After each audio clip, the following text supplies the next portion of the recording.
Alright, our next problem from Chapter 5 is a fairly easy problem to state, but a very difficult problem to do. E to the x minus 1 over e to the x, also known as e to the negative x, equals 2. Now, to do this, I want to clear that fraction.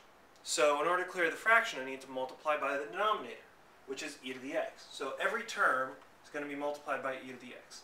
Well, e to the x times e to the x, that's e to the x squared. E to the x times 1 over e to the x, that's just 1. And then 2 times e to the x is 2e to the x. Now this looks like it might be turning into a quadratic. So I'm going to treat it like a quadratic and set it equal to 0. So I have e to the x squared minus 2e to the x minus 1 equals 0. Yeah, that certainly looks quadratic. I've got something squared. I've got that same thing, just as a constant term. And then I've got negative 1. That's definitely quadratic. It's what we call a quadratic form. Alright? We have to make a substitution. I'm going to use a dummy variable u equals e to the x. And that's going to substitute in u squared minus 2u minus 1 equals 0. That's as quadratic as it gets. Now first of all, notice that it doesn't factor. There aren't any factors of negative 1 that combine to negative 2. The only factors of negative 1 are negative 1 and 1, and those would combine to 0. So it doesn't really help us much. So we have to use either a quadratic formula or completing the square. I'm going to go with completing the square simply because there's no constant term out here, and this is even. So completing the square is going to be a piece of cake. So u squared minus 2u is equal to 1 by adding 1 over. Now half the middle term is negative 1. Negative 1 squared is positive 1. What I do to one side I must do to the other. Now I can factor this, or even, I don't even have to factor, it's a perfect square.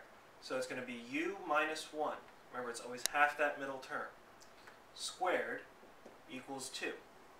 Now I'm going to square root both sides and get u minus 1 equals plus or minus square root of 2, which allows me to solve and say u equals 1 plus or minus rad 2.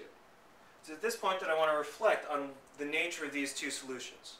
1 plus rad 2 is going to be a positive number, because rad 2 is positive, 1 is positive, adding them is going to be positive. 1 minus rad 2, however, should be fairly obvious that that's going to be a negative number. Rad 2 is going to fall somewhere between 1 and 2. In fact, it's 1.414, etc. It keeps on going. But it's distinctly between 1 and 2. So when I do 1 minus rad 2, I'm going to get a negative number. Why does this matter?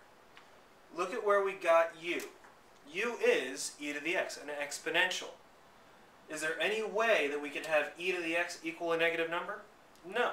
So it's not really worth trying to solve with that negative solution. So I'm just going to stick with the 1 plus rad 2. So it's at this point that I look back at my u equals e to the x and say that e to the x equals 1 plus square root of 2. Now that's an equation that we can solve using logarithms. And since the base is e, we use natural logarithms.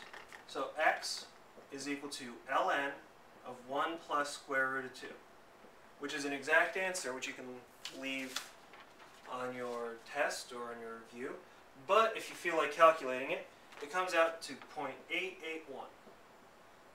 properly rounded. And if you plug that back into your original, you'll get a true equality. So there we go.